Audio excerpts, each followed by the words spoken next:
وعلی آلک و اصحابک یا حبیب اللہ، الصلاۃ والسلام علیک یا نبی اللہ وعلی آلک و اصحابک یا حبیب اللہ۔ تابوت سکینہ، تابوت سکینہ، بنی اسرائیل کے پاس شمشاد کی لکڑی کا بنا ہوا ایک صندوق تھا جس پر سونے کی چادر چڑھی ہوئی تھی۔ یہ 3 ہاتھ لمبا 2 ہاتھ چوڑا تھا۔ بنی اسرائیل اس کی بہت تعظیم کیا کرتے تھے۔ کفار سے جہاد کرتے وقت ان کے لشکروں کی کثرت دیکھ کر جب سہم جاتے ان کے دل خود سے دھڑکنے لگتے، تو اس صندوق کو اپنے آگے رکھ لیتے۔ اس صندوق سے ایسی رحمتوں اور برکتوں کا ظہور ہوتا کہ مجاہدین کے دلوں میں سکون اور اطمینان کا سامان پیدا ہو جاتا۔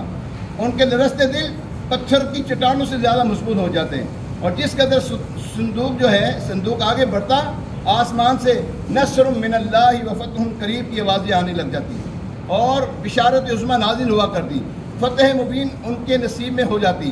صرف اتنا نہیں بلکہ اس بنی اسرائیل اس صندوق کو اپنے آگے رکھ کر اس کو وسیلہ بنا کر دعا مانگتے تھے تو ان کی دعائیں مقبول ہو جاتی اور بلاؤں کی مصیبتیں اور وباؤں کی آفتیں ٹل جایا کرتی۔ الغرض یہ صندوق بنی اسرائیل کے لیے برکت و رحمت کا خزینہ اور نصرت خداوندی کے نزول کا نہایت مقدس اور بہترین ذریعہ تھا۔ آپ جانتے ہیں اس صندوق میں ایسی کیا خاص باتیں تھیں کہ جس نے اسے اس قدر منبع فیوز و برکات بنا دیا تھا، اتنا بابرکت بنا دیا تھا۔ اس صندوق میں خاص بات یہ تھی، اس میں انبیاء کرام علیہ السلام کے تبرکات موجود تھے۔ ہاں جی، انبیاء کرام کے اب بولو صحیح، تبرکات موجود تھے جن کی برکت سے بنی اسرائیل خوب رحمتیں پا رہے تھے۔ یہ صندوق تابوت سکینہ کے نام سے جانا جاتا ہے۔ قرآن میں اس کا ذکر ہے، قرآن پاک میں اس کا ذکر ہے۔ کتنا بابرکت صندوق ہے، اس کے وسیلے سے دعا مانگی جائے۔ اب صندوق کے وسیلے سے دعا مانگے ہیں، دعائیں قبول ہوں، اللہ کے نیک بندوں کا وسیلہ نہ ڈالیں۔ بولو صحیح یار، ہیں فرحان بھائی، اللہ کے نیک بندوں کا وسیلہ کیوں نہ ڈالیں یار؟ انبیاء کرام علیہ السلام کے تبرکات ہیں اس کے اندر۔ تابوت سکینہ حضرت آدم صفی اللہ علیہ نبینا و علیہ السلام پر نازل ہوا تھا اور آخری زندگی تک آپ علیہ السلام کے پاس رہا۔ پھر یہ حضرت شیش علیہ نبینا و علیہ السلام سے ہوتا ہوا حضرت ابراہیم خلیل اللہ علیہ نبینا و علیہ السلام تک پہنچا۔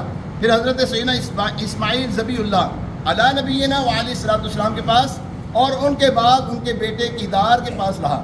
ان سے حضرت سیدنا یعقوب علیہ السلام کو ملا۔ پھر آپ علیہ السلام کی اولاد بنی اسرائیل کے قبضے میں رہا، یہاں تک کہ حضرت موسیٰ علیہ السلام کو مل گیا۔ آپ علیہ السلام کے بعد یہ بنی اسرائیل کے انبیاء کرام علیہ السلام میں منتقل ہوتا ہوا حضرت سیدنا شموئیل علیہ نبینا و علیہ السلام تک پہنچا۔ تابوت سکینہ میں کیا تھا؟ آخری ایک دو گفتگو۔ قرآن پاک میں اللہ پاک ارشاد فرماتا ہے، پارہ 2 سورہ بقرہ آیت نمبر 248، قرآن میں اس کا ذکر یوں ہے، جس میں تمہارے رب کی طرف سے دلوں کا چین ہے اور کچھ بچی ہوئی چیزیں ہیں معزز موسیٰ اور معزز ہارون کے ترکہ کی۔ آیت کریمہ کے تحت علامہ مولانا سید نعیم الدین مراد آبادی رحمۃ اللہ تعالیٰ عنہ فرماتے ہیں، تابوت سکینہ میں تمام انبیاء کرام علیہ السلام کی تصویریں تھیں۔ کیا تھیں؟ ہاں، ان کے مساکن اور مکانات کی تصویریں تھیں، اور آخر میں حضور علیہ السلام اور حضور علیہ السلام کی دولت سرائے اقدس کی تصویر اور ایک یاقوت سرخ میں تھی۔ حضور علیہ السلام حالت نماز قیام میں ہیں، اور گرد آپ کے صحاب حضرت آدم علیہ السلام نے ان تمام تصویروں کو دیکھا۔ یہ صندوق دریں اثنا منتقل ہوتا ہوا حضرت موسیٰ علیہ السلام تک پہنچا۔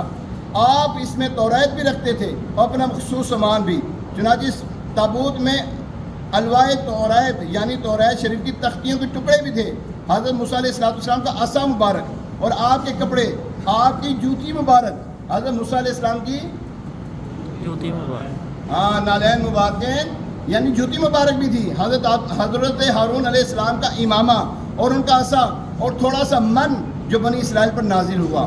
اس سے معلوم ہوا بزرگوں کے تبرکات کا اعزاز و احترام لازم ہے، ان کی برکت سے دعائیں قبول ہوتی، حاجتیں روا ہوتی ہیں، یعنی کہ حاجتیں پوری ہوتی ہیں۔